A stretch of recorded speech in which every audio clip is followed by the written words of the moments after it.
Hi friends, this is the last episode of our heliocentrism web series, Tie All Together. So, we were trying to understand one of the biggest mystery of the science, why our solar system is heliocentric. So to recap, our journey started around in 2nd century AD by the Ptolemy who proposed a geocentric model that the earth is at the center and all the planets are revolving around it. And this model was left for around 1500 years. And then around 1510, Copernicus proposed heliocentric model that sun is at the center and all the planets are revolving around it. But nobody believed him due to the lack of evidence. So around 1600, Galileo also joined the Copernicus voyage and started collecting the data. But the church didn't like that model. So he was house arrest throughout his lifetime and finally died.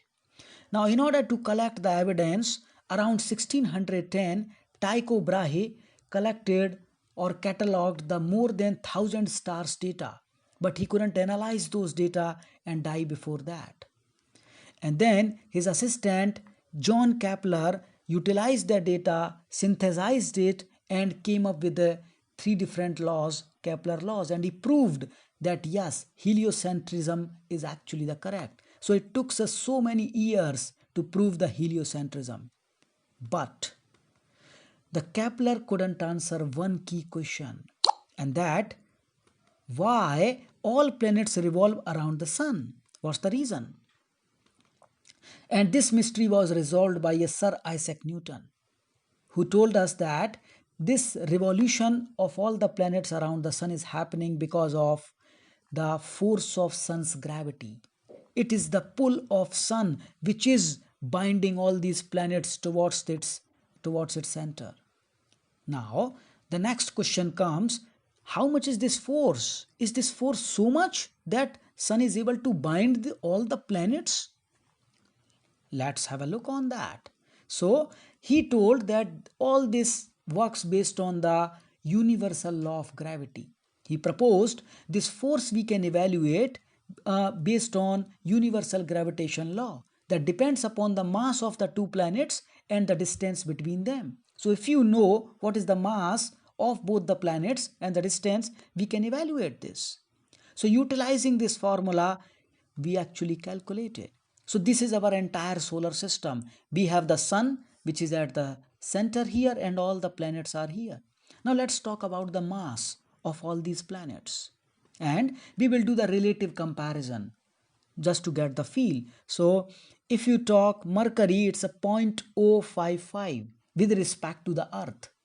Venus is 0.815 times with respect to the Earth. Earth is a 1.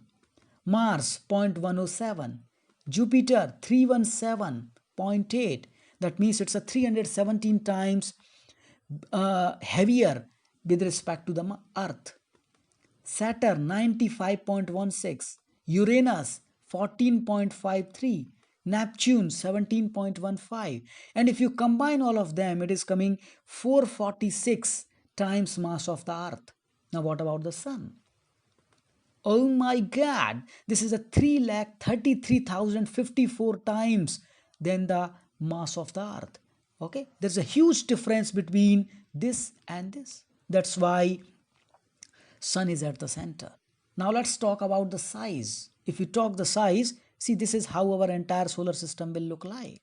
Sun is like this, and all the planets, they are looking like a small babies in front of this. That's why Sun. Now let's evaluate this force. If you calculate this force, this is the force which is capable of, if you see the Sun force, it is 274.13 Newton per kg. That means this is the force Sun is applying on all the planets. If you see the force by other planets, it's a very less. That's why Sun is at the center of the solar system. So hopefully now you understand why our solar system is heliocentric. Thank you. Keep learning.